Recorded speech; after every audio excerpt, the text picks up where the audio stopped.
Salut, c'est MDR, votre rendez-vous avec les comédies françaises. Un podcast de Séance Radio, la web radio du cinéma. À MDR, on aime analyser et discuter des comédies françaises. Et là, on a un gros morceau puisqu'on est devant Love Addict de Franck Belloc avec Kev Adams. T'as vu, je le fais bien avec la voix là. Mélanie Bernier et Marc Lavoine. Autour de la table, j'ai mes Love Addict préférés. Amandine Schmitt, bonjour. Salut. Et Vincent Vanilève. Bonjour. Je m'appelle Gabriel et j'ai un problème. Je ne peux pas résister à une femme. C'est plus fort que moi. Il se passe un phénomène physique. Je suis une espèce d'amoureux permanent. Non. Il faut que je me fasse soigner. Un client arrive avec une addiction, bam, on l'aide. Si vous ne pouvez pas résister aux femmes, comment comptez-vous gérer votre relation avec moi ? Je vais pas vous le cacher, les jolies brunes au regard pétillant et... Enchaînez. Enchaîner, ouais, aussi, pourquoi pas. Non, enchaînez, poursuivez. Je dois vous observer 24 heures sur 24. Ah non, mais ça, c'est pas possible. Hein. Je vis avec mon tonton Joe, sa femme l'a quitté il y a 2 ans. Oui, mais c'est pas négociable. C'est hors de question, Gabriel. Aucune femme ne rentre ici. Pas dans le temple. Bon, bah, allez-y, entrez, je vais vous montrer votre chambre. Enfin, ma chambre. Et vous ? Bah, je me disais, comme le lit est très grand, on va pas se gêner. Ok, on va complètement se gêner. Je vais dormir sur le canapé. On peut pas se permettre de jouer au chat et la souris. Oh la petite pute. Oui, Gabriel, il sort où le soir ? Je ne parlerai jamais. Ah oui ? Elle m'a giflé, avec ses nichons. T'appelles ça comment, toi? Des giflons. Des giflons, plein front. Je vais me tourner vers le spécialiste des giflons à cette table, Vincent Vanilève. Ah, je m'attendais pas du tout à ça. C'est vraiment traître de dire ça. Maintenant tout le monde sait. Tu es démasqué. Non, je vais le faire. Donc, Kev Adams, c'est un beau jeune homme qui travaille dans le monde du travail. Et puis, il est addict sexuel et toutes les femmes tombent devant lui. Il est addict à l'amour. Enfin, on va y revenir. Mais... Ouais, bien sûr. Il est addict à l'amour. Et toutes les femmes tombent devant lui et ça lui pose un vrai problème dans la vie à tel point que il va faire intervenir une experte en anti-amour, une débandeuse professionnelle, qui est jouée par Mélanie Bernier, qui d'habitude joue des rôles très très sympathiques. Et là, c'est un peu son Ciao Pantin, en fait, j'ai envie de dire. Donc Love Addict, voilà, je t'ai résumé. Ah oui, il y a un plot important de ce film, c'est que il vit avec Marc Lavoine, donc son tonton, qui lui est vraiment un vacciné des femmes. Voilà. Amandine, qu'est-ce que tu as pensé de ce film ? Écoute, je sais pas trop quoi en dire. Est-ce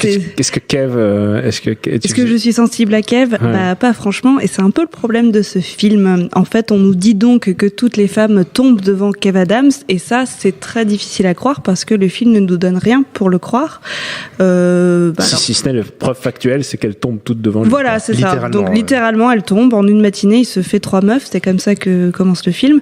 Le truc, c'est que Kev Adams, il est pas du tout vilain, mais c'était pas non plus un dieu grec. Donc on se demande bien pourquoi on devrait tomber sous son charme. Et le film, en plus, ne lui donne pas une grande épaisseur. Il est pas spécialement charismatique. Il est pas sympa. Il est pas intelligent. Il a même pas de truc de rédemption. Non, mais il y a rien qui fait qu'on pourrait comprendre que les femmes tombent. Alors on a juste cette espèce de scène à la pseudo Mad Men où il pitch le lancement d'un produit. Alors c'est vraiment le Don Draper du pauvre, quoi, parce que il n'y a pas grand chose à en tirer, on comprend même pas de quel produit il parle en fait. Vous allez cartonner avec votre produit et tout le monde applaudit. Voilà, cut. Et donc j'ai l'impression qu'en fait, peut-être que Kev Adams s'est dit que sa célébrité pouvait suffire à nous spectateurs à se dire ah bah oui, c'est pour ça que tout le monde veut se le faire, parce que en fait il est hyper célèbre, et du coup ça fonctionne pas du tout, quoi. C'est un peu le reste de Soda, j'ai envie de dire. Ouais. Mais du coup ça fait un peu moi je trouve que c'est un petit peu de l'auto-glorification où tout le monde doit se dire ah bah ouais, il est tellement cool Kev Adams, bien sûr que j'y vais direct. Est-ce que toi tu y vas direct, Vincent ? Moi j'y vais pas direct, mais comme je l'ai vu à l'avant-première parisienne quelques jours avant la sortie, et j'étais entouré de personnes, de jeunes femmes qui y allaient, mais direct, en demandant de la permission, en sautant par-dessus les gardes du corps, etc. Elles y allaient. J'ai vu vraiment des filles qui pleurent et oui, tout. Oui, j'ai vu une jeune fille qui a pleuré parce qu'elle prenait une photo avec lui juste après. Donc, les mêmes que tu as vues à Gangsterdam. Voilà, exactement. C'est un peu le même public. Et pour le coup, des jeunes femmes qui sont plus âgées, qui ont des fois 26, 27 ans. J'ai pu discuter avec certaines d'entre elles il y a quelques temps. Mais voilà.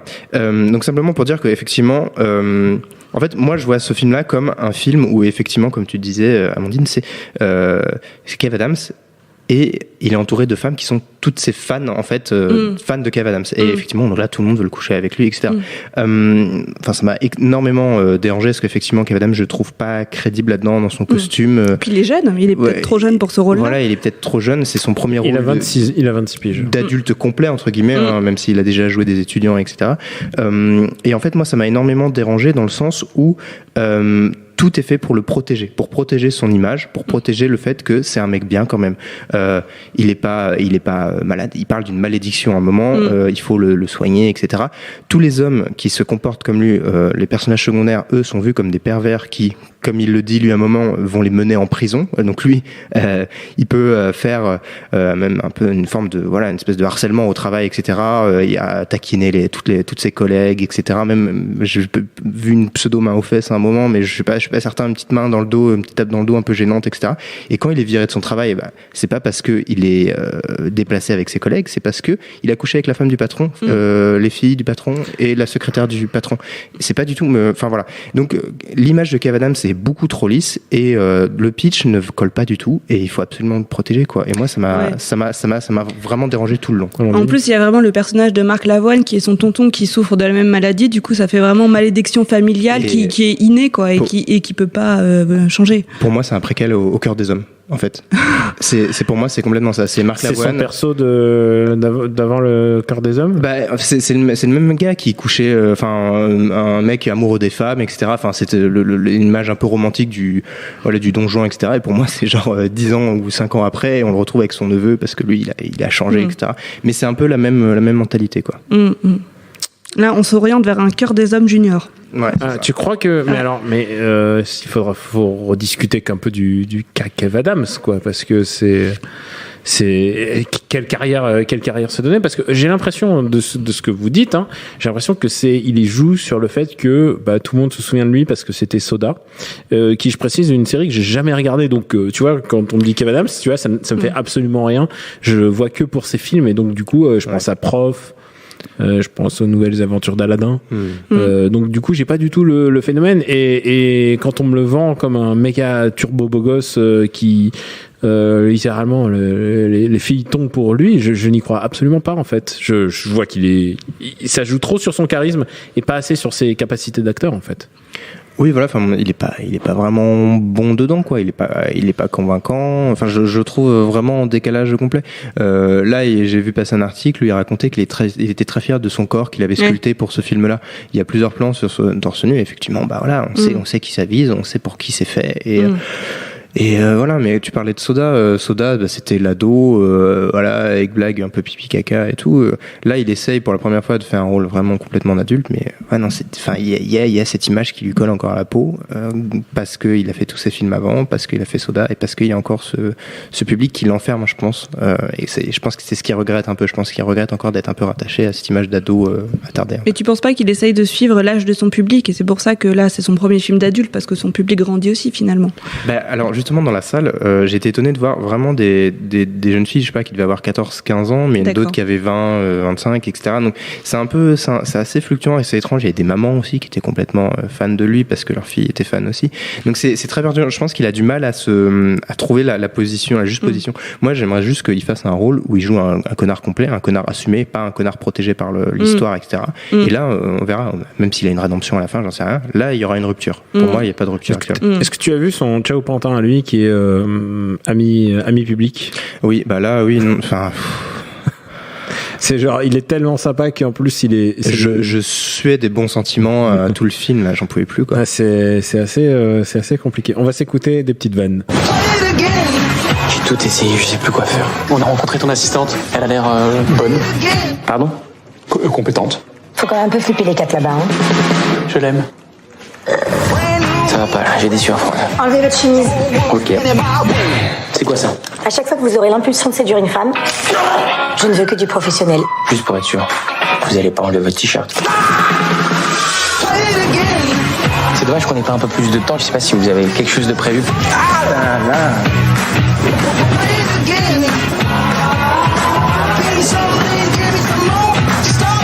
Tu te rends compte que depuis qu'elle s'occupe de moi, j'ai pas séduit une seule fille? C'est un très bon test. Tant que vous ne saurez pas vous contrôler. Mais je peux me contrôler.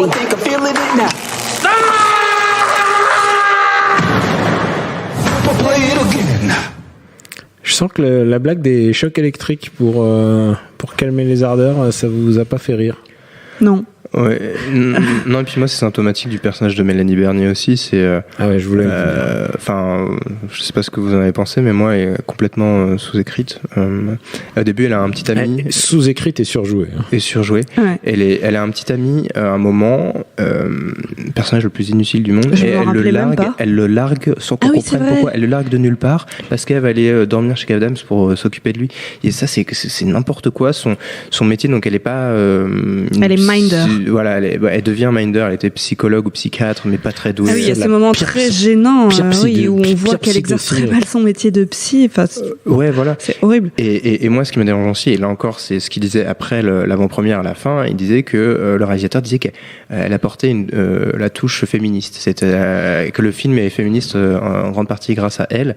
Et après, quand même, ils ont dit après, elle apporte une touche de grâce ou je sais pas quoi, d'élégance. Voilà. Donc là, qu'est-ce qu'on peut faire avec ça? Je suis triste pour elle. Enfin, moi, quand j'entends que ce film est féministe, j'ai envie d'avaler mon micro, quoi. Ça va pas du tout. C'est pas parce que t'ajoutes une femme que le film devient automatiquement féministe. Et pour le coup, la pauvre Mélanie Bernier, elle a pas grand-chose. Elle est très antipathique tout le long. En fait, comme elle a le rôle de la personne qui doit remettre Kev Adams dans le droit chemin, elle arrête pas de l'engueuler tout le long. Donc, pour nous, elle est pas très. On s'attache pas vraiment à elle. Bah, c'est la castratrice. C'est la castratrice, c'est ça. Et on comprend pas qu'elle tombe amoureuse de lui, quoi. Ça ne marche pas. Ah ouais, t'as pas senti? Ah non, moi oui, d'accord, j'ai eu ton sourire après, j'ai compris que c'était du second degré, mais ok. On l'entend pas dans le podcast, mais oui, c'est vrai qu'il y a. Ouais, d'accord, ouais. Quand ils sont ensemble dans le vestiaire et qu'elle voit son torse, non? Ah non, c'était... En plus, pour une psy, pour quelqu'un qui quand même devrait avoir de l'expérience et donc une sensibilité humaine et une notion des rapports humains, c'est la psy que j'ai jamais vu une psy montrer aussi facilement ses nichons et ses fesses au cinéma. Ça m'a abasourdi, genre j'étais en train de me faire mais est-ce que ce n'est pas réel en fait? C'est très gratuit en plus là dans le film. C'est très très gratuit. Alors évidemment, je comprends l'envie du réalisateur, quoi, mais filmiquement, ça fait que desservir le personnage. Mais quoi. On t'a dit que c'était féministe. Ah, pardon, excusez-moi, je savais pas. Et puis pendant l'avant-première, elle a presque pas dit un mot. C'était que Marc Lavoine, Kev Adams, c'est le réalisateur qui parlait. Enfin bref, voilà, saoulé. Et Marc Lavoine, alors, qu'est-ce qui se passe Marc Lavoine ne joue pas dans le même film. Clairement, je sais pas, il est dans son délire tout seul. Je sais même pas s'il a vraiment tourné avec les autres. J'ai l'impression qu'il était sur fond vert et qu'il a été ajouté dans l'appart. Il était dans les studios de Pinewood. Il était. Et un mot sur l'appart parce que c'est l'appart le moins réaliste du monde. Donc c'est-à-dire que c'est un appart qui a une vue incroyable sur la Tour Eiffel. Avec vue sur la Tour Eiffel. Mais Tonton Joe dort quand même sur le canapé. Donc il y a potentiellement pas d'autre chambre. Et puis la voisine, il y a une voisine qui est je sais pas, d'étudiante ou jeune femme. Enfin, tu ne sais pas quel genre d'immeuble, d'appartement c'est. Géographiquement, c'est très compliqué. Géographiquement, ça se situe genre au Trocadéro, mais quand je dis au Trocadéro, c'est genre dans le bâtiment. C'est un appart qui a été rajouté à un penthouse au Palais de Tokyo. Qui sont ces gens? Je ne sais pas. Ça me rappelle quand on recevait Jonathan Cohen, on essayait d'établir combien coûte l'appartement où vivent les gens. Et en fait, là, on est clairement dans un cas où l'argent n'a plus d'incidence, quoi. Il perd son taf. Il a l'air de faire un job à 20 patates par mois et ils en ont rien à foutre. Et j'ai du mal. On en parlait, il y a toujours besoin d'un moment où on se rattache au personnage et déjà on s'implique pas dans les personnages, mais en plus on sent jamais d'amour venir. Ces personnages m'indiffèrent. Ouais, mais ça aurait été intéressant que Kev Adams au final, quand il rentre chez lui, il est plus du tout beau gosse. Genre, c'est-à-dire, je sais pas, qu'il ait un appart un peu pourri ou genre de choses. En gros, ça aurait été une posture dans le monde public où il se tient, il est beau. Là, c'est du Francis Weber là que tu nous. Mais ça m'aurait 1000 fois plus intéressé. J'aurais eu un minimum de sympathie pour lui, mais c'est pas le cas. Mais comme l'appart, je trouve qu'il y a beaucoup d'éléments qui sont pas du tout clairs dans ce film. Moi, j'ai pas du tout compris pourquoi il devait aller signer son contrat chez la femme de son patron, alors qu'il a quand même l'air de travailler déjà dans cette start-up. Ouais. Donc je me dis, mais il travaille sans contrat, qu'est-ce qui se passe? Enfin, je comprenais pas vraiment. C'est les start-up en ce moment. Oui. On n'a pas parlé de la start-up et de son patron. Et de ses employés qui sont. Voilà. Alors je me tourne vers l'expert de YouTube, des nichons qui donnent des coups, mais aussi qui donnent des claques, mais aussi de YouTube, Vincent. Je J'espère que ma mère va pas écouter ça. Non, mais effectivement, donc on retrouve Bat et Gaël, donc un duo assez connu, et leur pote Jérôme Niel, qui sont des youtubeurs installés depuis quelques années déjà. Et là, ils viennent contrebalancer, ils viennent en fait juste servir la pâtée de la sympathie à Kev Adams. C'est-à-dire qu'ils sont là pour être les pervers et protéger entièrement Kev Adams. C'est-à-dire lui, il se comporte bien vis-à-vis des femmes et eux, ils ont juste envie de Ken, quoi. Et moi, ça me fait de la peine pour eux parce qu'ils ont les trois, ils ont un vrai potentiel comique. Et pour l'instant, Bat et Gaël, je les ai vus dans Bad Buzz en train de faire un toucher rectal à un mec à un moment. Et putain, ça c'est un truc sur un CV. Toucher rectal dans Bad Buzz. Baptiste, il a plus d'opportunités, etc. Et puis en plus, je sais qu'il a une vraie sensibilité, il veut faire autre chose que des comédies. Mais là, je trouve ça dommage. Et c'est encore un rôle pour youtubeur, voilà. Là aussi, c'est un autre film. C'est complètement un autre film. On ne sait pas dans quel registre ils sont, on comprend rien. On ne sait pas s'ils sont censés représenter des geeks puceaux, mais en même temps, il y a un truc hyper malsain. C'est Victoria's Secret, en fait. Oui, Victoria's Secret, mais dirigé par des puceaux, mais c'est très très très chelou. Donc, si tu en plus sans aucune femme dans toute la boîte. Oui, ça aussi. Parce qu'il faut pas tenter les hommes. Il y a un moment qu'Adam s'est dit, on est mieux entre hommes quand même comme ça. Enfin, un peu, il fait comprendre sans tentation, quoi. Voilà. C'est vraiment bien. Bonne comédie, bon, c'est bonne ambiance et comme on le dit d'habitude, il faut un peu tomber amoureux des personnages pour l'apprécier. C'est pas le cas. Ouais. Et puis en plus, il y a le gros problème de la redite il y a encore un autre problème, c'est qu'il y a une grosse redite de films américains. Donc il y a des copies conformes de Pulp Fiction et de Grease qui tombent comme des cheveux sur la soupe. Et en plus, j'ai l'impression qu'on nous dit, regardez, on fait de la comédie à l'américaine, mais en fait, c'est pas en copiant des scènes telles quelles que tu fais ça. À quoi sert la scène de danse ? Alors ça, j'ai pas compris. À quoi sert la scène de danse dans un bar gay ? C'est Grease, c'est là qu'ils reprennent Grease. Mais on sait pas, et en plus... c'est censé créer un moment où les deux personnages antagonistes jusque-là sont censés avoir une étincelle, une connexion, je pense, et un début de sympathie, voire de sentiment, mais... Non, c'est... Ça ne marche pas. Nope. On va passer à l'étape de la monétisation. Combien Vincent, combien tu te donnes à cette comédie?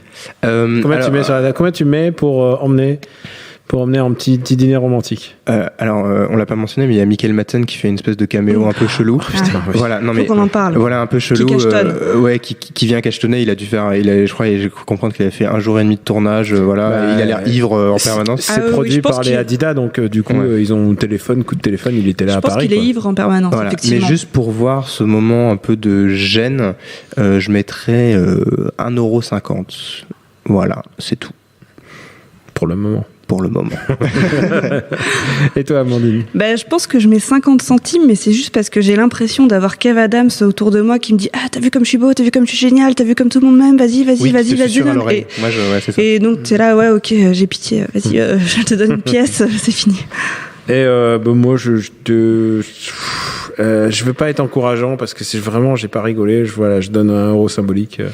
C'est pas bon, et le problème c'est que à force d'avoir des comédies romantiques aussi bas de gamme, quoi, du coup, ça nivelle par le bas tout le genre qui mériterait d'être boosté, quoi, parce que on le dit, on le redit, à MDR, on adore les comédies romantiques et quand ça nous permet d'apprécier celles qui sont bien, d'en avoir des comme ça, quoi.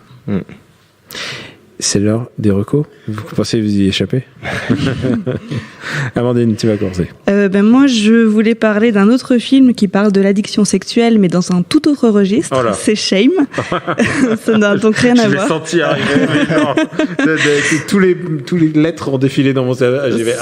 Là, maintenant, je vois le pénis de Fassbender dans ma tête.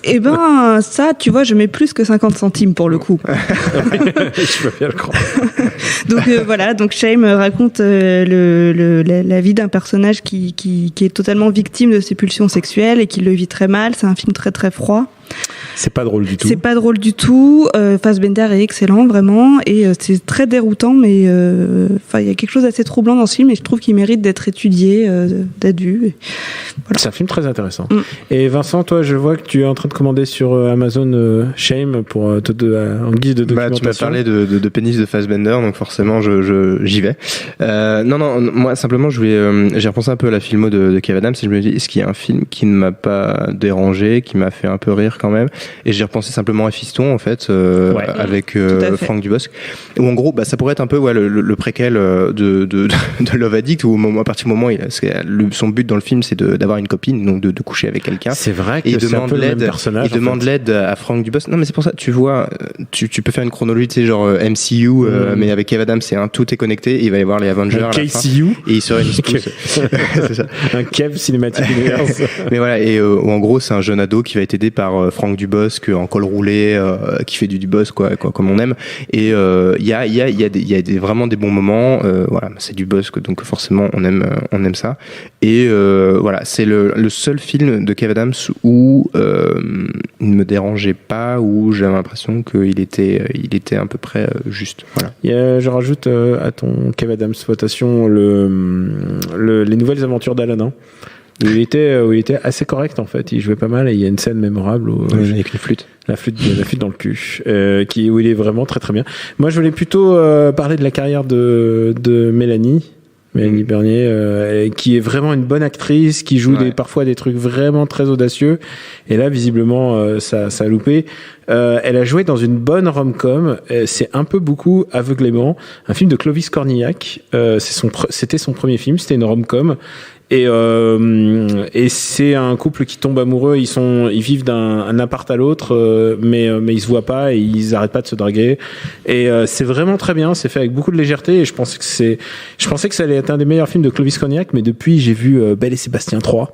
Et Belle et Sébastien 3, il y a Clovis Cornillac qui joue le méchant, il joue littéralement le rôle de Tchéky Cario, alors que Tchéky Cario joue le gentil, et toutes mes références cinématographiques ont été complètement explosé, tourneboulé par ce film, avec plein de chiens mignons et tout, donc ça fait deux recommandations en une. Voilà, Belle et Sébastien 3 et un peu beaucoup Aveuglément.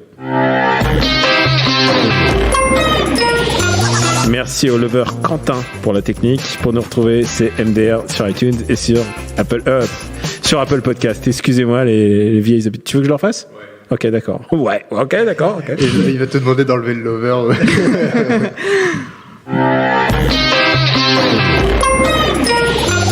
Merci au serial lover Quentin à la technique. Pour nous retrouver, c'est MDR sur Apple Podcast et toutes les applis dédiées, ainsi que sur SoundCloud. Merci de vous abonner, de laisser des commentaires et d'en parler autour de vous.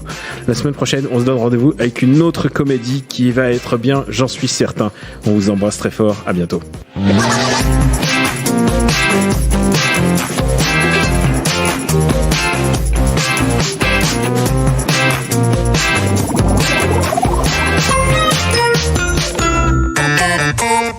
Next épisode, votre émission 100% série. J'ai vu le jour sur Terre. Je veux changer le pays, Daniel, le transformer vraiment. Aujourd'hui, j'ai engagé quelqu'un pour résoudre mon meurtre. Ouais, c'est magique, presque un peu comme série. C'est-à-dire que je ne sais même pas ce que je regarde quand je la regarde. Moi, je pense qu'il va y aller franco et qu'il va dire des choses, quoi. Qui t'a parlé des législatives? Je vais me faire élire, pas forcément retourner à l'Assemblée. Tous les mardis à 19h et sur toutes les applications podcast.